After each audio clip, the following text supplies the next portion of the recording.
Howdy folks, and welcome to what is not Mingles with Jingles episode 198. What's going on, Jingles? Why two videos in one day? Well, this is not a video that I ever really wanted to have to make, but, well, here it is. So obviously I do feel that I have to make this video. When I recorded Mingles with Jingles episode 198 yesterday, and uploaded it before going to bed, I thought that the whole issue of Sir Foch versus Wargaming had been resolved to, well, nearly everybody's satisfaction, with the statement from Florian Mental, head of Wargaming EU's community relations, that they were deeply sorry about the threat of copyright action that was taken against Sir Foch. It would never happen again. It was not Wargaming's policy to pursue such copyright claims against content creators on YouTube or anywhere else, and it never would be Wargaming's policy as long as Florian Mental remained head of community relations on the EU server. And that was pretty much all I really wanted to hear, and I thought that would be enough. And then I woke up on Monday morning, published Mingles with Jingles, waited 15-20 minutes or so, and then went to check the comments. And it turns out that somebody at Wargaming thinks it's a good idea to fill all of their fire extinguishers with gasoline, because yet another shitstorm has erupted. And it's all to do with a statement that was issued by, of all places, Wargaming North America on the gaming website Kotaku.com. For those of you who are unaware of what I'm talking about, here is the statement. We are more than willing to give members of our community second chances. Okay, hold on a second. Sir Foch is not and never has been a member of the North American Wargaming community. Remember, this is a statement issued by Wargaming North America. North America have their own community contributor program. Sir Foch never has been and never will be a part of it. Perhaps they're talking about the Wargaming community as a whole, the global community, across all of the servers, EU, Russia, North America, Asia, whatever. Let's assume that's what they're saying. And I have serious issues with that as well, by the way, but more on that in a moment. Back to the statement. But there is a level of toxicity and or offensive language that is unacceptable. Well, okay, they're entitled to make that claim. We regret having to go to such extreme measures in Sir Foch's case, but we also don't consider those measures to be censorship because we weren't trying to silence Sir Foch's opinion. We were simply seeking to curb the extremely profane language of a member of our contributor program. Well, okay, once again, he's not a member of your contributor program, but, you know, we'll let that one slide. Sir Foch's latest claim that we're somehow prohibiting him from making future videos involving our games is completely false. Hang on a minute. Foch never claimed that you were prohibiting him from making future videos. He claimed that you threatened to prohibit him from making future videos unless he took his video down. And he has the screenshots to prove it, and Wargaming EU has admitted to it and is deeply, deeply sorry for it. So either one of two things is going on here. Either Wargaming North America don't know what the fuck they're talking about, or they're deliberately trying to muddy the waters here and make it look like Foch is all to blame and that Wargaming have no corporate culpability for any of this. And it goes on. He's more than welcome to make more Wargaming related videos. If those videos continue to include hate speech and homophobic slurs, we'll take them. Wait a minute, what? Hate speech and homophobic slurs? I've been through Foch's video. There are no homophobic slurs in it whatsoever. Not one. I went through that video with a fine-tooth comb. Foch is a lot of things. He's salty as all hell. But he is unflinchingly and uncompromisingly honest, and he is not a homophobe. I have no doubt by now that most of you, or well, a fair number of you, have already seen the Jim Sterling's Jimquisition video that also went out today regarding this whole subject, and he also got this statement from Wargaming North America when he asked them for a comment. And he also zeroed in on the section where they accuse Sir Foch of hate speech and homophobic slurs. And he went a step further than me and challenged Wargaming North America to provide examples of where Sir Foch had used hate speech and homophobic slurs, and also warned them that they had 14 hours to come back with a reply because his video was going up regardless. Wargaming came back with exactly 0 examples of Sir Foch using hate speech and homophobic slurs. But it's the final part of this statement that, to me at least, contains the most sinister language. We'll take the necessary and appropriate action. Now, what do you suppose that means? Well, you don't have to think about it too hard or too long. It's a very, very thinly veiled threat that under circumstances where Wargaming deem it appropriate, copyright action will be taken. And straight away we're right back to the heart of the matter, aren't we? Wargaming threatening to use copyright action to shut people up when they say things that they deem inappropriate. So why is a copyright strike such a big deal? If you run a YouTube channel and depend upon it for your livelihood, if you receive 3 copyright strikes ever, not, 3 in a month, if you ever receive the total of 3 copyright strikes, then your channel is terminated. Every video you ever uploaded to that account gets deleted and you are forbidden from creating a new YouTube account. So it's perhaps not surprising that YouTubers lose their shit if they're even so much as threatened with 1 copyright strike. Particularly when there's no actual infringement of copyright taking place, and the threat is simply being levered at us in an effort to get us to shut the fuck up. Now, I am no expert in the field of copyright law, so take this next section with a liberal dash of salt. However, I would imagine that if you have written permission from the copyright holder to use their intellectual property in a video which you intend to upload to YouTube and monetize, and you have written permission from the copyright holder to do exactly that as often and as many times as you want, it would be very, very difficult to make a claim of copyright stick. And here's the thing. Sir Fosh has that written permission from Wargaming. I have that written permission from Wargaming. And we're not special little snowflakes in this regard either, because everybody watching this video has permission from Wargaming, in writing, to use Wargaming's intellectual property, World of Tanks, World of Warships, and, World of Warplanes as well, put them into videos, upload them to YouTube, and monetize those videos.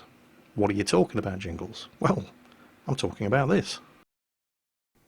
This is an official statement on the World of Tanks official European forum covering YouTube licensing and copyright issues, and it states, in pretty categorical terms, Wargaming is happy for anyone to create content featuring our games and monetize this content using YouTube's monetization system. A license is no longer required. About a year ago, a number of people were putting videos of World of Tanks up onto YouTube, and they were being hit with content ID claims from some bunch of scumbags, whatever, not important. To their credit, Wargaming stepped in, and in order to clarify the situation, because at the time, well, you could upload a video to YouTube on pretty much anything you wanted, but you were vulnerable to content ID claims unless you had a license from the copyright holder. And rather than sit there dealing with thousands and thousands of license requests, what Wargaming did was to just issue blanket authorization to everybody that it was fine, completely cool, 100% happy with anybody uploading Wargaming content to YouTube and monetizing it. Now, bearing that in mind, and also bearing in mind that I am not a copyright lawyer, how the hell are you going to make a claim of copyright stick when you've given permission to everybody in the world to use your intellectual property and monetize it on YouTube? Well, I don't know the answer to that question because I am not a copyright lawyer, but quite clearly somebody in Wargaming North America thinks that they can make it stick. Well, hang on a minute. Let's just go back a second. Didn't the head of EU Community Relations just get finished telling everybody that they were deeply sorry for what had happened to Sir Fosh? They wanted to apologise to him personally. A copyright strike should never have been threatened. It never will be threatened. Copyright strikes are not Wargaming policy, and as long as he's in charge of community relations for the EU, they never will be company policy. And yet, practically on the same day, you've got Wargaming North America saying we will take the necessary and appropriate action. Does the left hand at Wargaming not know what the right hand is doing? That may in fact be the case. In fact, it wouldn't surprise me because Wargaming as a company have had issues with poor internal communication in the past, but that's not really what's important to me here. What's important to me is that despite assurances, and I believe him by the way, from Florian Mental, the head of community relations for Wargaming EU, despite his heartfelt assurances that copyright threats should never have been threatened against Sir Foch, that the copyright threat would never have been carried through, that it is not Wargaming's official policy, and that as long as he is head of community relations, it never will be Wargaming's official policy. And I believe him, by the way. As I said in today's Mingles with Jingles, I've met the guy, I respect and I admire him, and I 100% believe him when he says that this is the case. But he cannot protect me from Wargaming North America coming after me with a copyright claim. He can't protect me from Wargaming Russia coming after me with a copyright claim, because he's only responsible for the EU region, and Wargaming is a global company, as is YouTube. The fact that I'm a British citizen doesn't mean shit. The fact that I'm a member of the EU Community Contributor Programme doesn't matter to somebody from the Wargaming North American office who thinks that I said or did something inappropriate in the video that I uploaded yesterday or whenever. So, while I admire, trust and respect Florian Mentel, the head of EU Community Relations, it doesn't really matter what he says, because it's not worth the virtual paper it's written on if he can't speak for Wargaming as a whole. So, in light of all of that, I've had to have a good, long, hard think about what steps I should take to protect myself. And I've decided that the first step that I need to take is to remove myself from the Wargaming EU Community Contributor Programme. Now, I'm not immediately going to be cutting out on all Wargaming content. You're still going to be able to see World of Tanks and World of Warships videos, but it's not going to be Wargaming content 5 days a week with a casual Saturday video on the weekend. I will be diversifying into other games, although, well, for the immediate future it probably is still going to be Wargaming content 5 days a week, because right now I don't actually have anything else to run. But I am going to be looking into diversifying into other content. I don't know, maybe it's time to go back and give War Thunder a second shake of the stick. We'll have to see. Let me know what you think in the comments. It's as good a place as any to start. Now, I am, of course, completely aware that this is going to hurt me. Obviously, if I'm no longer part of the Community Contributor Programme for World of Tanks or World of Warships, then I'm not going to be getting access to all the upcoming new ships and tanks that are coming into World of Tanks and World of Warships. So I'm going to see them exactly the same time as you guys are going to see them, but that's not really too much of an issue. What is of slightly more concern is that I am going to lose subscribers over this, and that means I'm going to lose money over this, and probably a lot of it. There are already plenty of people that are pissed off enough with me because I don't do World of Tanks content 6 days a week. Guys, I'm sorry, but that situation is only going to get worse. It is not going to get any better. If you feel that you have to unsubscribe, well, I can't stop you. You know where the unsubscribe button is. Thanks for sticking with me throughout all these years. I hope you had fun while you were here, but I fully understand your decision to unsubscribe and go elsewhere for your daily dose of World of Tanks content. But this is a decision that I feel I have to make, otherwise I have no credibility whatsoever. And so while I did not want to make this decision, I feel like I've been backed into a corner by Wargaming over it, and it's the only decision that I can realistically make. I don't want anybody to think that I'm some kind of hero over this, by the way. I'm not even the first community contributor to resign from the programme over this whole issue. Pointy-haired Jedi has that honour.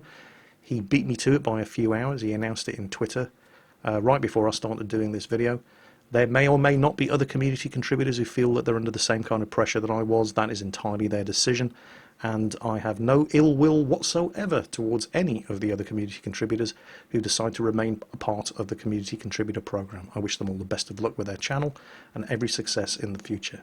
This is purely a personal decision that I feel I've been forced to make in light of the fact that Wargaming EU, with the best will in the world, cannot protect me from Wargaming as a global entity if I say or do anything that they deem inappropriate.